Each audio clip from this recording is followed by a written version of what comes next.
So welcome to Beers with Brownie. We're an international rugby league YouTube show where we like to bring on people that have done great things in the international rugby league space and like to tell their stories. So I'd just like to thank every single one of our subscribers. We've just surpassed the 1,000 subscriber mark. We said previously that when we did, we would send out 100 footies to developing international rugby league nations. So we've sent 10 footies to places like 10 to Greece, 10 to Philippines, 10 to Malta, 10 to Vanuatu, 10 to Cameroon, etc. To try and help with their development. So thanks so much for all your support. If you haven't already, please subscribe to the channel and please like this video. So I'd like to welcome our guest for this episode. He's the current North Sydney Bears CEO.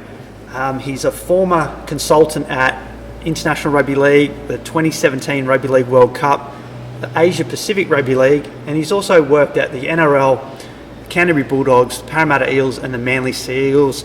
So a fantastic pedigree in rugby league. So I'd like to give him a big welcome. Gareth, welcome to the show. Thanks, Phil. It's great to be here. We've known each other a long time, and I know you've been asking for a long time, so you've finally worn me down, and I look forward to the chat. Well, I'm glad you're on the show.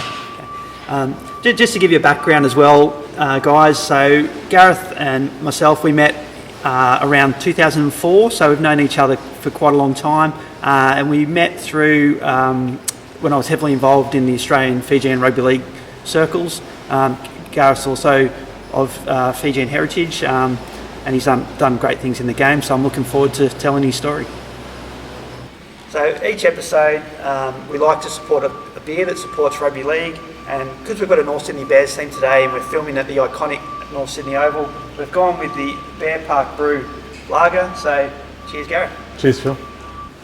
And also, if you're new to the channel, every episode I like to wear a piece of rugby league merchandise that supports International Rugby League, and since Gareth was a former Australian Kangaroos team manager, I've gone with my Australian Kangaroos jersey. I think it was from the 2000 World Cup or thereabouts, so it's a bit old, but we're going to give it a run this episode. So Gareth, my first question, you've done a lot in rugby league, so how did you come to love rugby league? I loved the game since I was a child. Never played a lot of it, played a lot of I went to rugby union school, so I played rugby union through school, played rugby league as a youngster, sort of under sixes, under sevens, then was, like I said, a rugby union school, and then a couple of mates sort of got involved in a rugby league team when we finished school, but it was probably the real, my first opportunity to be employed in the game in a full-time capacity with the Parramatta Eels was the point where I really sort of jumped in with 2 feet and fell in love with the game again. Did you have a team that you supported as a kid and a favourite player? I definitely had a favourite player. Mal Meninga was my favourite player. I just thought his presence in the game and the skill level and everything that he brought, he was my favourite player, and so there was an affiliation there with the Raiders. Yep. Grew up in Ryde, so I was sort of in between the Eels and the Tigers, but I probably swayed a little bit more towards the Eels growing up, but definitely a Raiders fan growing up as well. Oh, fantastic. So Gareth, you dabbled in playing, you were saying. So which junior clubs did you play at? I was at North Ryde Hawks at sort of under sixes, under sevens level, and then season at Quarry Uni after that with some mates. So just that was very short-lived, that part of my playing career. I don't talk about myself as a player because I wasn't, but I've been fortunate to be in the game for a long time as an administrator and been across lots of different areas in the game. So Gareth, your first full-time role in rugby league was with the Parramatta Eels, where you spent nearly 15 years at the club in various different roles. So how did that all come about, and what different roles did you undertake at the club? Yeah, so it came about, I left school not really sure what I wanted to do. Spent a couple of years working in a hotel in the city, which was great for me. And then I made a decision that I wanted to go back and do some type of study, so I went and did a course in sports marketing, sports management, sports administration through a college. Yep. And it was through the college that an opportunity or an advertised opportunity at the Eels came up, and I advertised for the role, and that's how that sort of started. My first role there was in and around the game development side of rugby league, working closely with schools, junior league clubs, and promoting the game, recruiting kids into junior league, and that side of things. I spent a number of years as a development officer employed by the Eels. Yep. And then, like you said, it was close to 15 years I was there. Lots of opportunities came up. I worked across community, welfare. I coached. I was fortunate enough to coach junior reps at the Eels. Harold Matthews, SG Ball, Jersey Flegg, managed the reserve grade sides there. Also managed the start of what was the National Under-20s competition when that first started, which was the Toyota Cup then. So I was the football manager for the Toyota Cup. Like I said, community welfare, managed the district junior representative program, and also finished up in my last couple of years there as general manager of football. Oh, fantastic! And I remember when we met back in all those years ago. I remember going into the Parramatta offices, and I met Joey Greener was involved with the Malta Rugby League, and met yourself and Joey. And I know Joey's a big fan of the show, so Joey, if you're watching, shout out to you. But he was a member of the Eels for quite a long time at the same period as well, wasn't he? Yeah, he was. Still is at the Eels, and doing some great things with their pathways at the moment. But Joey's a very close friend of mine, and we've known each other for a very long time. We coached junior reps in and around the same time at the Eels. So he's a really good guy, a really good friend. Yeah, definitely. So Gareth, after your 15 years at the Eels, you move on to the NRL, where you spend almost 5 years there. Tell us about what you were doing at the NRL. Yeah, so the opportunity to go into the NRL was one that I was excited just to have a change. Like I'd been at the Eels for 15 years, the opportunity to do something a little bit different, and the role was managing all elite pathways and the elite form of the game. So the Australian Kangaroos, the Jillaroos, Prime Minister's 13, Junior Kangaroos, Australian Schoolboys, everything that had an elite line to it. Had a little bit to do with both state leagues in regards to the State of Origin programs and the emerging State of Origin programs, working with them on behalf of the game, and then 5 years of managing all rep football. It was a great time. I really enjoyed it. I got to work with some of the best players in the game and the best emerging players in the game as well. Wow. Which was great. We really had a focus on the women's representative game. The Jillaroos were probably at a point where they'd won a World Cup in 2012, but it was still very part-time and very amateurish at the time. So we made a real point of being able to refocus where the women's game was heading at that representative level. Fantastic. And your time at the NRL, you're the Australian Kangaroos team manager at a World Cup. Tell us about that experience. Yeah, it was great. It probably goes down as one of my most memorable times in the game. So the 2013 World Cup was in England. Being manager of that side, working with some of the best players in the game, it was a pretty special time. We were overseas for just over 8 weeks, and all through England, Ireland, and Wales, we played. I think we went over into that tournament as not the number one ranked nation, and not the holders of the World Cup as well. So in 2008, New Zealand beat Australia in the World Cup. Yep. So we didn't hold the World Cup, and we weren't the number one ranked nation going there. So there was a real focus for us to try and get those two things back. Yep. And the tournament itself, was an amazing experience.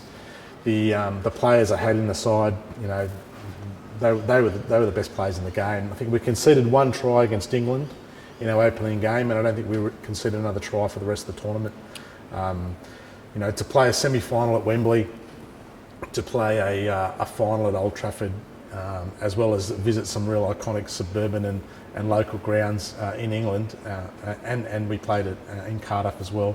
It was an amazing experience. Fantastic. I just brought back a few memories for myself, Gareth. At 2013, I was living in London in the UK, and I went to the opening game at Millennium Stadium over in Wales, and I was also at Wembley for the 2 semi-finals, the England-New Zealand game, which we all know, Sean Johnson with that sidestep, and Australia-Fiji. and then I was at Old Trafford for the final, which I believe is still the world record crowd for an international rugby league game. I think it was 72,000.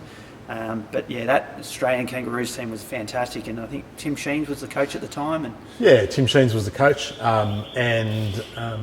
it was we had a great team.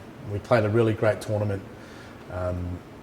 The experience of being in that environment for 8 weeks was something that I hold quite dearly, and I think of it as an enormous privilege. I was able to do that. Tim Sheens was the coach. David Ferner was the assistant coach, and as I said, growing up as a little Canberra Raiders fan, it was a great experience for me too. Definitely. So yeah, it was awesome. Excellent. So Gareth, so the next chapter in your rugby league career, you've spent nearly 5 years at the NRL, and then you move over to the Manly Sea Eagles, my neck of the woods. So what made you decide to move to Manly?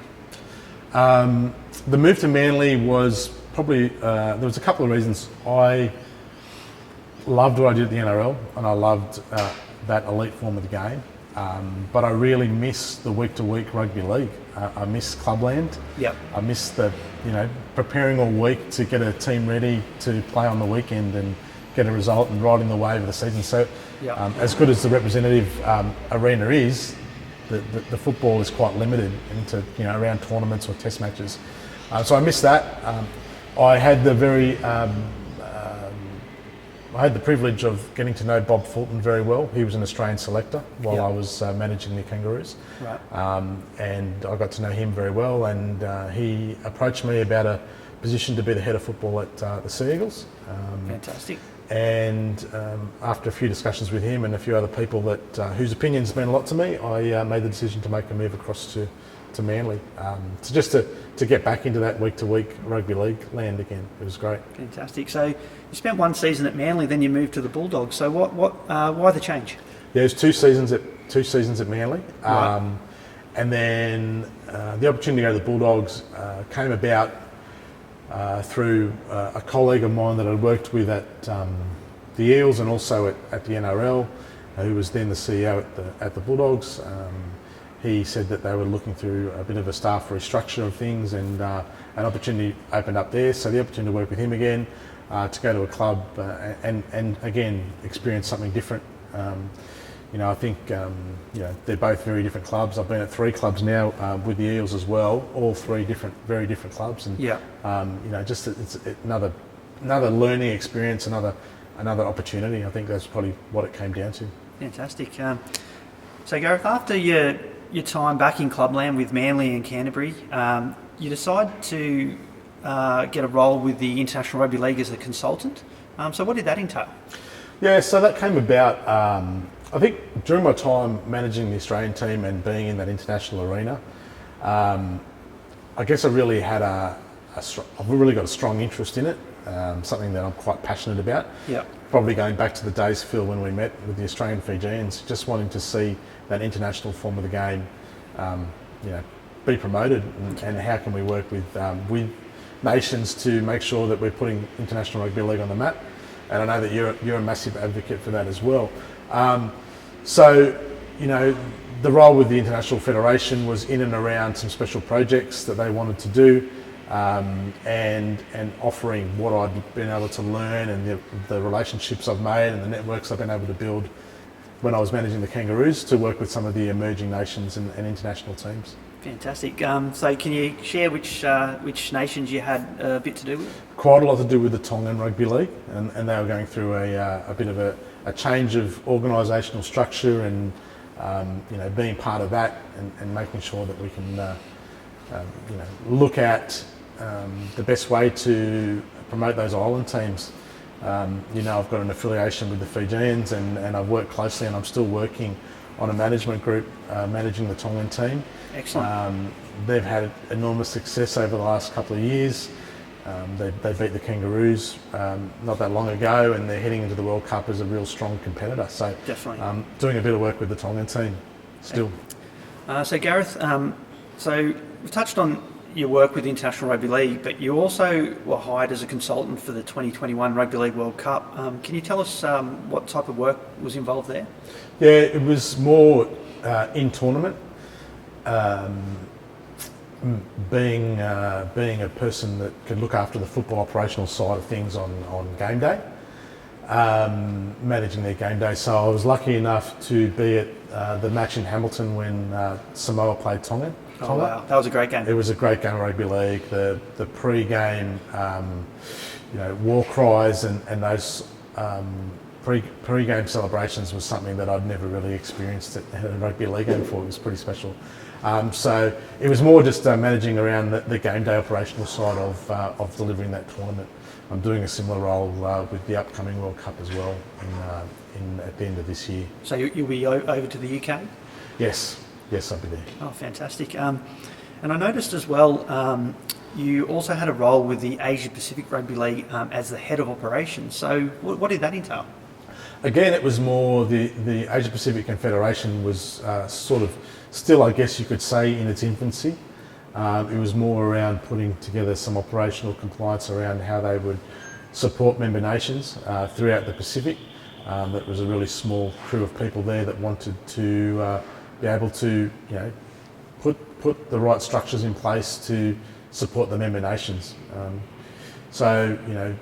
My role there was varied, but it was more around operational compliance and looking at how we could support member teams. Excellent. And I noticed I moved back to Australia from the UK in 2019, and I bumped into you at the SCG when Turkey were playing the Defence Forces, and I bumped into you at Brazil versus Philippines. So was that sort of just some game day support that you gave to those emerging nations? Yeah, that was probably exactly what it is, game day support. Having been on the other side of the fence managing a team on game day, it was how I could bring what I'd learnt and the knowledge and skill set that I have in game day operational side of things to work for the game or for a tournament. Fantastic. So let's fast forward to June 2021. So we're in the middle of COVID. The North Sydney Bears are looking for a CEO, and they've decided to appoint Gareth Holmes as the CEO. So firstly, congratulations on the appointment. How's it all going? Yeah, listen, it was another opportunity that I took. I think when I look back on all of my rugby league career, there's been opportunities that have come up and I've been able to make the most of that. So the opportunity to come to the Bears was something that I was really excited about. Yep. It's just been over 12 months. We are making some great noise at all levels of the game. I'm really enjoying being here. I'm really enjoying a role that is not purely football. All of my roles in rugby league to date have been purely a football role, be it managing a team, recruitment, salary cap management, the operational logistics of moving a team around. This role is varied, obviously marketing, membership, working with our corporate partners, looking at the event side of what we do, managing game day. We're here at North Sydney Oval and we're about to go into a New South Wales Cup game day today, so managing game day as well. So that side of it is something that I've really enjoyed, yeah. And I am enjoying, and we've been able to do some great things here in the last 12 months as well. We're a membership-based club, and that's something that we're really focusing on. When I look back to the previous season, we had just over 800 members. We're already past 1,800 this year, so it's been a great membership rise, and we're still working hard on that, and we're not done yet. We want to get as many members in as we can. So there's lots of challenges here, but there's lots of upside about what the Bears bring to the game. Yep. And I'm really enjoying the role. Fantastic. As a fan of the club and an outsider looking in, I noticed there's some really great steps being taken in the player pathway system. I see on social media there's 13s, 14s, 15s development squads, and obviously the Harold Maps, SG Ball, etc. I noticed there's a lot of development going on in the women's space, also in the marketing space where just in Miller Street and the North Sydney CBD, there's been a lot of promotion going on about the Bears, and it must keep you really, really busy. Yeah, well, we're a small staff. I've got a really good staff, but we're a small staff, so it is busy. This time of the year, we're going into 4 home games, so it's a busy time for us, 4 Sundays in a row. Yep. Here at North Sydney Oval. But that side of things on getting people into the ground, I think anyone that's ever been to North Sydney Oval appreciates how special a place it is. and I'd like to think there's no better place to be on a Sunday afternoon than on the hill over there, watching the Bears play. It's been a busy time. We've all been very busy. We've all been working really hard, and we're looking forward to a great end of the season. Oh, fantastic, and we couldn't have picked a better day for a nice day to watch some footy today.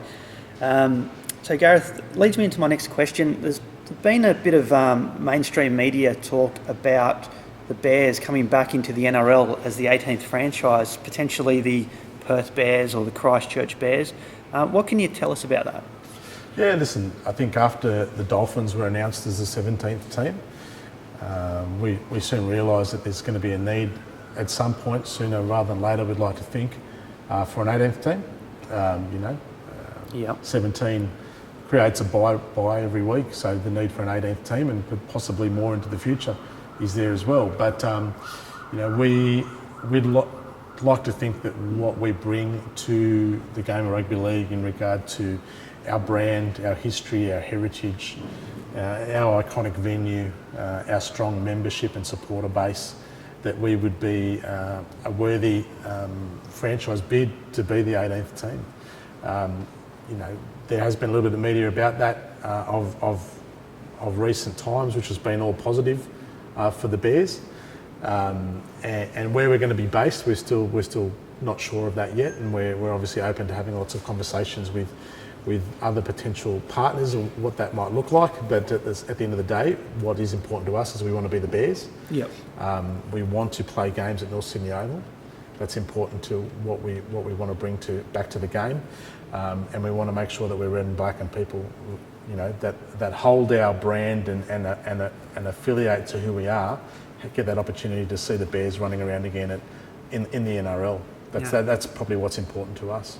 Fantastic, and I mean, you look at the AFL and how the Swans relocated from Melbourne to Sydney, and whenever they play Melbourne, they still get that older fan base that supported them before they moved, and that could definitely work with the Bears. And when I mentioned Perth and Christchurch, has any other areas shown interest on working with the Bears? They've been the two that have been, Perth more so, have sort of reached out and approached us about that.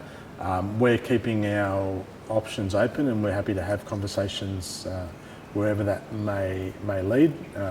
Like I said, one thing we're quite staunch on is, there's certain things for us that we want to make sure that remain in the game, and it's who we are and what we bring.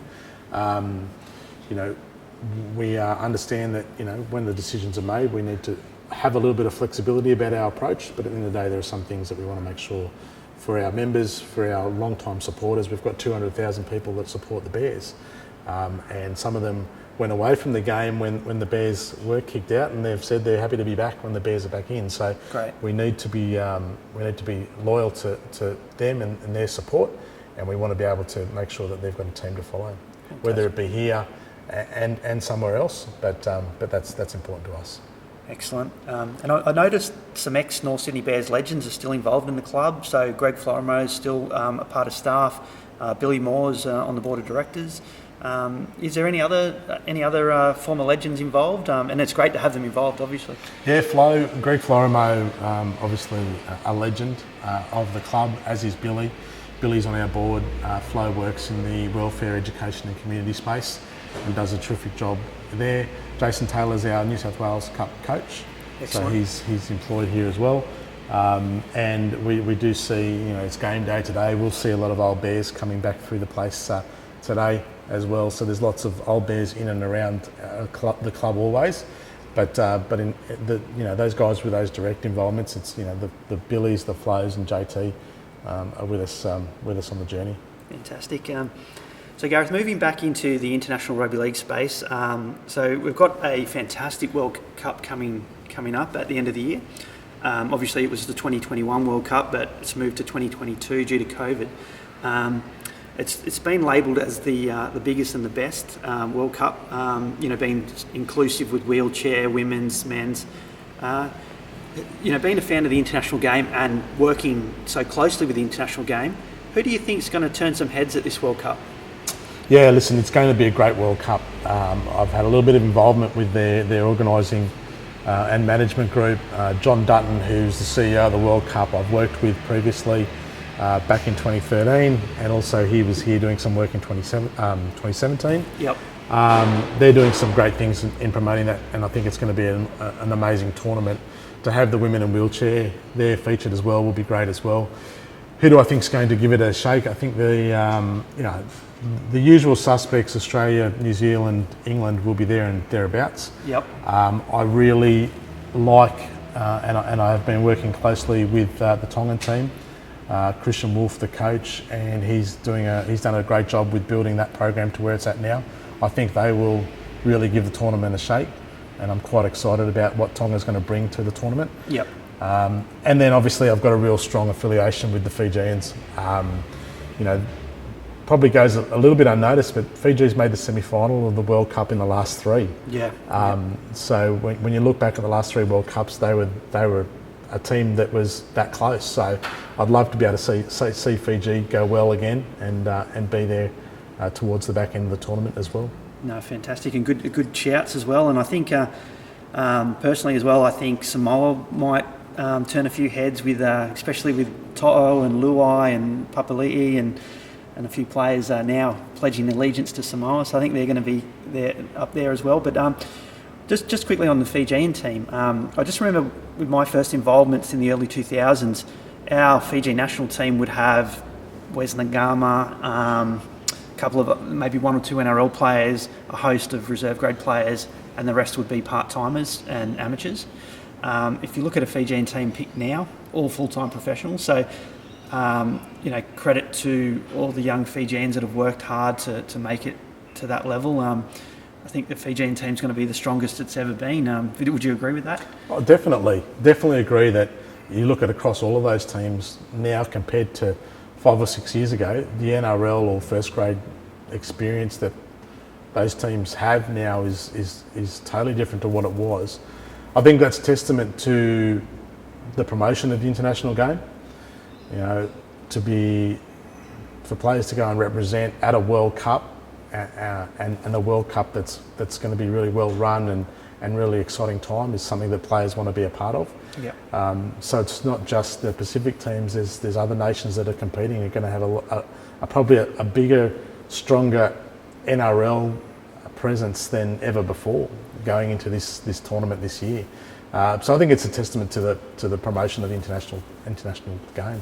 Yeah, no, definitely. And I know from an outsider looking in, Troy Grant, who's now the chairman of the International Rugby League, is doing some great things. And like you said, John Dutton is running a really good ship with this World Cup, and just can't wait for it.